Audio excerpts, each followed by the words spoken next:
back to the channel. Today, I have this engine here off of the Honda XL100 Revival I've been doing.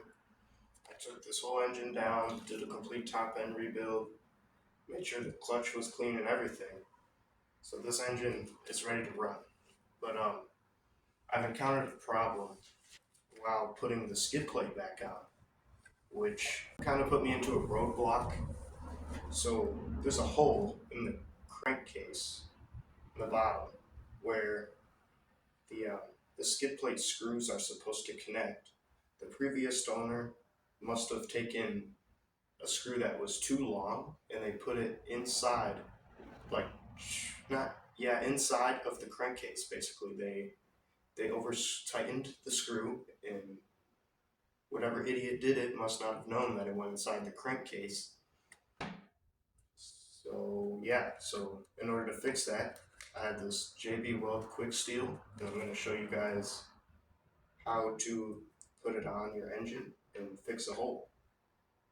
Fixes steel, iron and stainless steel, copper, brass, aluminum, and bronze. And the product quotes that it's great for automotive parts and machine parts, fuel tanks, exhaust systems, plumbing, strip threads, rust damage, and household repairs. So we're going to put that to the test. I've seen other people on YouTube and other platforms use this to fix holes in their crankcase or their engine block or whatever. So I don't see the problem with using this. So we're going to give it a try today. So yeah, as you guys can see, this is pretty bad. Previous owner, when they were putting this skid plate in, they bought screws, must be replacement screws that were way too long, and they just threaded it right through this crankcase. I don't know how stupid you can be, but clearly whoever had this dirt bike or engine before me was an idiot. So first off, I'm going to take this screw out, and we're just going to clean the entire area as best as I can.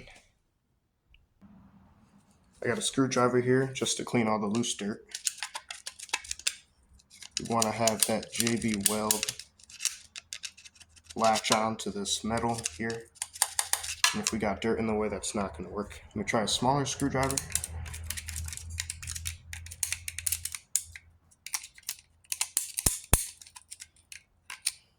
Okay.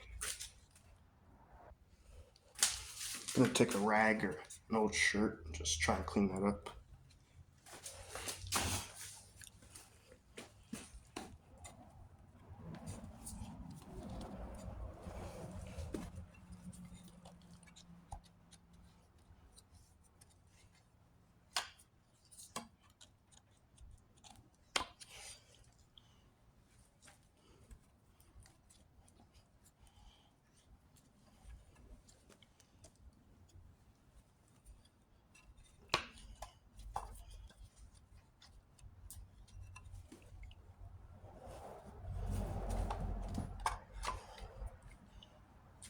Alright, as you can see, I got it pretty decently clean in there. I still got more work to do. So what I'm going to do next is I'm going to take some sort of sandpaper or something and scuff up the area as best as I can. Alright, so I got the sandpaper and I'm just going to get down in there as best as I can.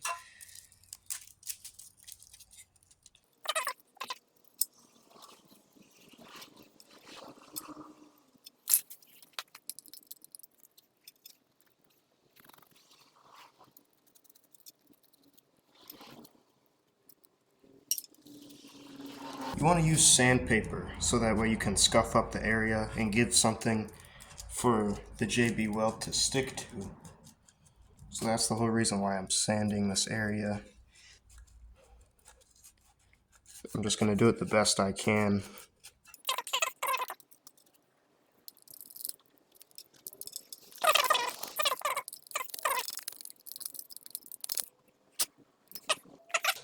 We're going to clean the area. I got this rag here. I'm going to put a little bit of some alcohol on there, on the rag, just to clean this area so So the JBWeld sticks really good.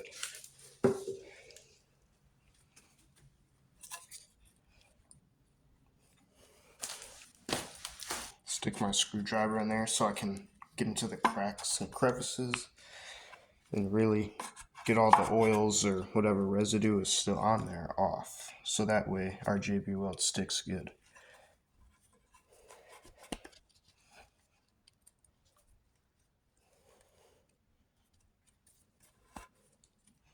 I'm really trying to clean the inside of the hole too.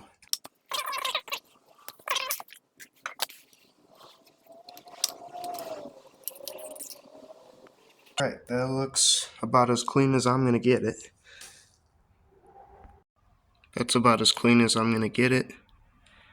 It's a very tight spot, but I think that'll be enough for the JBWeld to latch onto.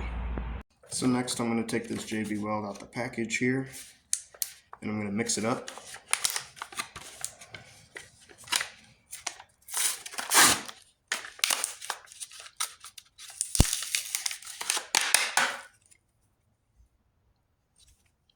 Alright, so this is like a 2-part putty. You only need a little bit for what I'm doing. I'll show you guys here in a minute what I mean by 2-part putty.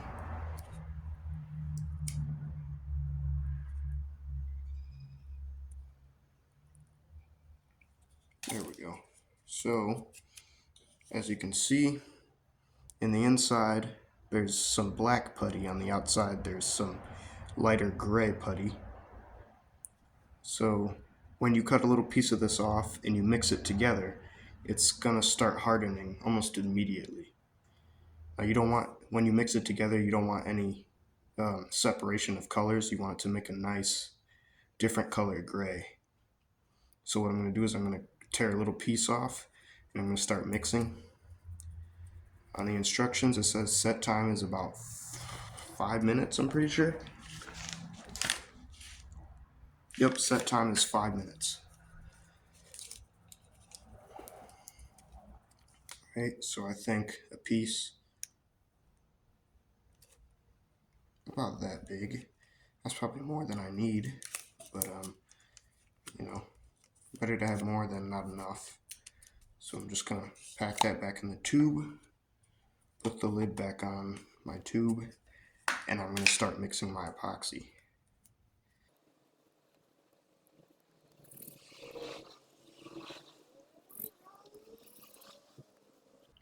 So this is about the consistency you want it to look like, a dark gray. So now I'm gonna hurry up here and I'm gonna put it on our engine.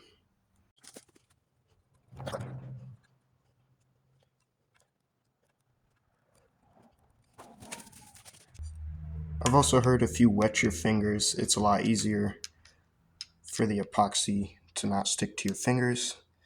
I don't really mind too much.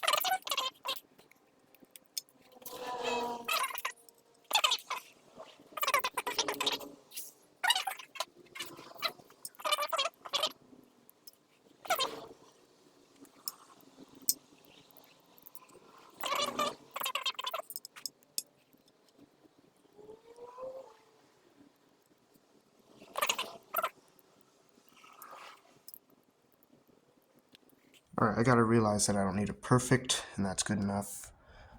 As long as our hole is covered up, this JBWeld shouldn't be going anywhere now. It's all set, starting to harden.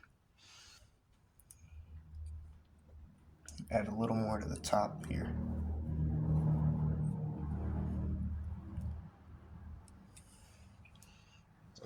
I keep losing my screwdriver.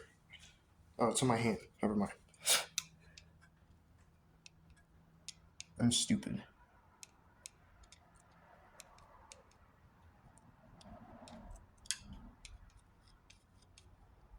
Smooth that out. So there's my JBWeld packed in there. If you go up from far away, you can barely even see it. Sorry, the camera won't focus. I left room for my screw. There it is. I'm going to cut the screw down to the right size and put it back in. Make sure it has no contact with that JBWeld whatsoever. Now let's say your crankcase is black. You can easily put that on there and spray right over it, some black paint right over it. You probably will never even notice. I can barely notice this right now just because of the location. The shifter's right in the way. And when the engine stands upright, you will definitely not be able to see that. So there we go. Alright, so I put the skid plate back on, got this engine put on the ground. It takes 24 hours for the JBWeld to fully cure. Then you can run the engine and see if there's any leaks, which I'm not going to do, but I'm almost positive that nothing's going to happen. So there you guys have it. That's how you put